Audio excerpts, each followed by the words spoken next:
Backstage Pass, Institute of Gaming. For more details, contact 7093965965965.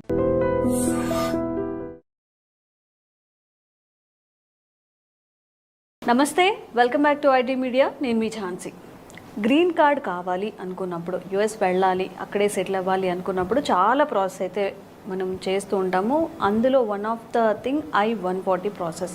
మరి ఇది ఎలా చేయాలి, దీనికి రెగ్యులేషన్స్ ఏంటి, ఇప్పుడు తెలుసుకుందాం. ప్రస్తుతం అంతా ఉన్నారు ఇమిగ్రేషన్ అడ్వకేట్ పృథ్వీ గారు. నమస్తే సార్. నమస్తే సార్.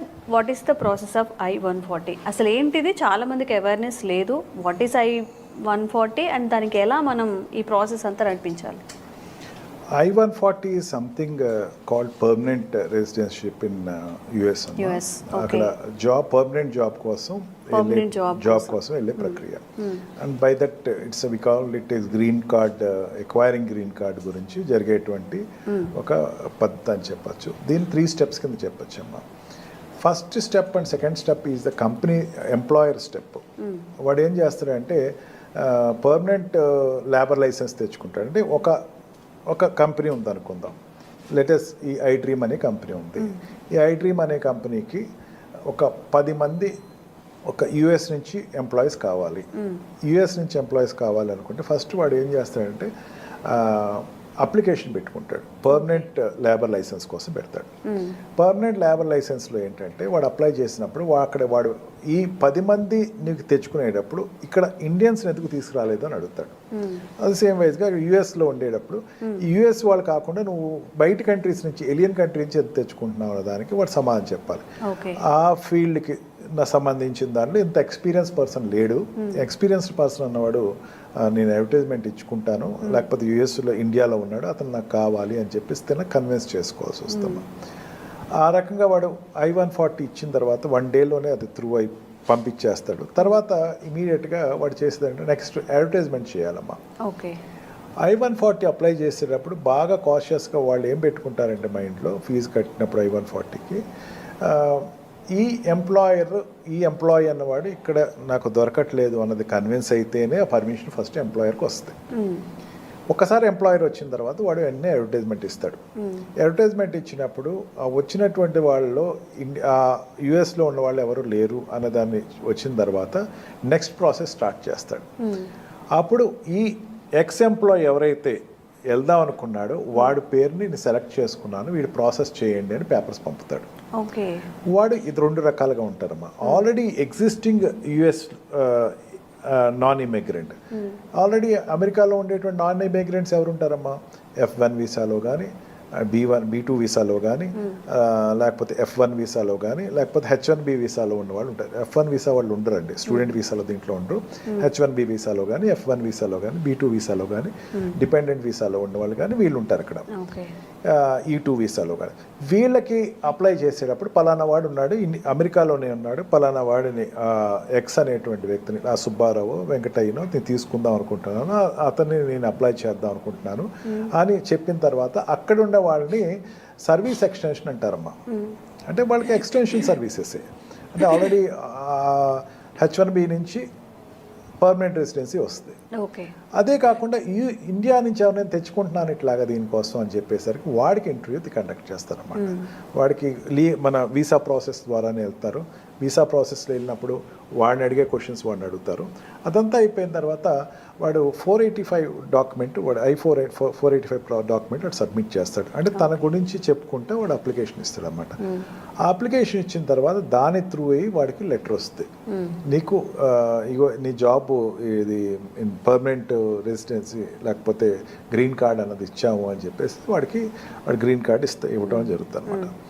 ఆ గ్రీన్ కార్డ్ వచ్చిన తర్వాత ఒక 5 years నుంచి 10 years మధ్యలో వాడు పర్మనెంట్ సిటిజన్షిప్కి అప్లై చేసుకుంటాడు. అంటే from H1B visa or L1 visa or what we call E3 or E2 or ఈ వీసాస్ నుంచి మధ్యలో సిటిజన్షిప్కి అప్లై అయ్యేటప్పుడు మధ్యలో ఒక ట్రాన్స్ పీరియడే గ్రీన్ కార్డ్ అమ్మ. ఆ గ్రీన్ కార్డ్కి అప్లై చేసుకుని ఆ గ్రీన్ కార్డ్లో వాడు he will first get the permanent residentship. ఎందుకంటే పర్మనెంట్ ఎంప్లాయ్మెంట్ వచ్చింది కదా, పర్మనెంట్ లేబర్ లైసెన్స్ తెచ్చుకున్నాడు కదా, పర్మనెంట్ లేబర్ లైసెన్స్ ఎంప్లాయర్ ద్వారా తెచ్చుకున్నాడు కదా. ఎంప్లాయర్ తీసుకొచ్చిన పర్మనెంట్ లేబర్లో వాళ్ళు ఈ వ్యక్తిని నేను ఇక్కడ పర్మనెంట్గా జాబ్ పెట్టదలుచుకున్నాను అని పర్మిషన్ తెచ్చుకున్నాడు. అంటే ఇట్ ఈస్ నథింగ్ బట్ వాడు రిటైర్మెంట్ అయ్యే వరకు అక్కడ వర్క్ చేసుకోవచ్చు. ఆ అప్లికేషన్ ద్వారా ఈ వ్యక్తి, ఈ సుబ్బయ్య అనేవాడు, వెంకయ్య అనేవాడు అక్కడ he will be able to continue his period for remaining period. Okay. జనరల్గా ఏంటంటే ఈ ప్రాసెస్ చెప్పడం వాళ్ళు చాలా చెప్పేదంటే అంతా 6 monthsలో అయిపోద్ది అంటారు, కానీ కంపెనీ దగ్గర అప్లై చేసిన తర్వాత ప్రేమ్ అంటారమ్మా, అంటే పర్మనెంట్ లేబర్ లైసెన్స్ తెచ్చుకునేటప్పుడు ప్రేమ్ అంటుందని. ఆ ప్రేమ్ తెచ్చుకునేటప్పుడు ఆ కంపెనీ ఖచ్చితంగా చెప్పగలగాలి, ఎస్ నాకు ఈ లేబర్ లైసెన్స్ పలానా ఇంతమంది వ్యక్తులు కావాలి, 10 మంది ఎంప్లాయ్మెంట్ కావాలి, ఐ డ్రీమ్కి 10 మంది ఎంప్లాయీస్ కావాలి, వీళ్ళు యూఎస్లో ఉన్నారు, లేకపోతే వీళ్ళు యుగాండాలో ఉన్నారు, లేకపోతే వీళ్ళు లండన్లో ఉన్నారు చెప్పగలగాలి. అది త్రూ అయితేనే కానీ ఈ సుబ్బయ్య వెంకయ్య అనేవాడు అక్కడ రెసిడెన్సీ తెచ్చుకోవడానికి అవ్వదు. మోస్ట్లీ ఏంటంటే H1B వీసా వాళ్ళు, L1 వీసా వాళ్ళు, ఈ వీసాలో ఉన్న వాళ్ళు మాత్రమే ఇది అప్లై చేసుకుంటారు. Otherwise if at all that requirement అనేది ఇండియాలో ఉన్న కూడా వాళ్ళు తీసుకుంటారు. దీనిలో delay of taking the country అనుకుంటే కనుక ఇండియాకి చైనాకి నుంచి తీసుకునేటప్పుడు మాత్రం కొంచెం డిలే అవుతుందమ్మా. Unlike other countries, some specific countries, కొన్ని స్పెసిఫిక్ కంట్రీస్లో అయితే విత్ ఇన్ మంత్స్లో అయిపోతే, ఇండియా నుంచి వాళ్ళు సెలెక్ట్ చేసుకునేటప్పుడు ఎందుకంటే జనాభా ఎక్కువ మంది అక్కడ ఉన్నారు, వాళ్ళు అందరికీ ఇచ్చేసారనుకోండి, ప్రతి వాడికి వీసా గ్రీన్ కార్డ్ వచ్చేస్తుంది, అందుకని వాళ్ళకి కొంచెం లేట్ అవుతుంది. It will take 1 or 2 years పడుతుంది. మీరు లోపల 1 year లోపల వచ్చేది ఉంటుంది. It depends upon the paper working of this people. Immigrant lawyer యొక్క రోల్ చాలా ఎక్కువ ఉంటుందమ్మా అక్కడ, ఎందుకంటే డాక్యుమెంటేషన్ అంతా అతనే చేస్తాడు.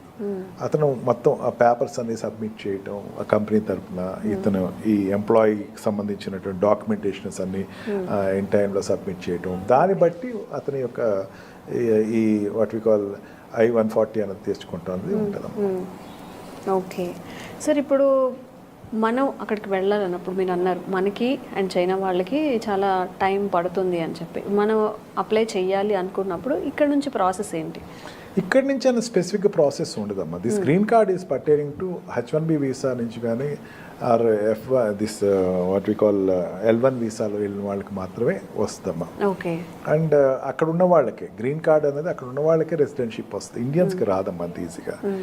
ఇండియన్స్ అప్లై చేసేటప్పుడు అంటే కొన్ని రేర్ కండిషన్స్ అనేది తీసుకుంటారు. రేర్ కండిషన్స్లో ఒక రేర్గా తీసుకునేవాడు ఉంటారు, దాంట్లో దట్ ఆ కంపెనీ సాటిస్ఫై చేయగలగాలి.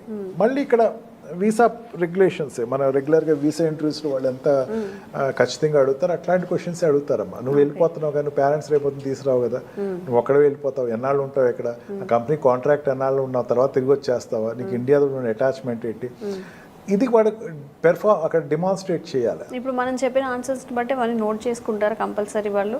మళ్ళీ మనం మన పేరెంట్స్ని తీసుకెళ్తామన్నా లేకపోతే ఇంకొంచెం ఎక్స్టెండ్ చేసుకుంటామన్నా they won't give, no doubt వాళ్ళు ఎవరు. ఇంకా ఓకే, ఫస్ట్ ఏంటంటే you have to create that, నేను అక్కడ జాబ్ వాడు అడిగాడు ఇస్తున్నాను, ఐ హ్యావ్ టు వెరిఫై అని చెప్పాలి. అండ్ కంపెనీ అనేది జనరల్గా ఇక్కడ మారుతున్నట్టు కంపెనీస్ మారనని చెప్పాలి. You has to satisfy that board, immigration బోర్డ్ని వాడు సాటిస్ఫై చేయాలి ఫస్ట్, వీసా బోర్డ్ని సాటిస్ఫై చేయాలి, ఆ తర్వాతే వాళ్ళకి వస్తుంది. Generally this H1B, this I-140 will be only for the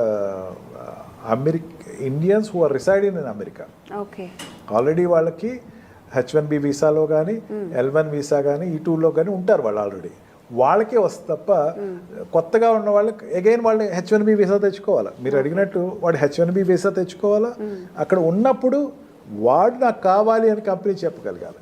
అంటే కంపెనీకి ఎంత కాన్ఫిడెంట్ ఉండాలో చూడండి. నీ యొక్క ఎగ్జిస్టెన్స్ అనేది very much important. You have ask right question. నువ్వు రావాలి అనుకుంటే you must be very much dedicated to the company. నువ్వు చాలా డెడికేటెడ్గా నీ రోల్ అనేది 100% చేస్తే వీడు నాకు కావాలి, వీడి గ్రీన్ కార్డ్ నేను అప్లై చేయాలి అనుకున్న వాళ్ళకి the company will definitely opt for it. Okay, thank you sir. Thank you.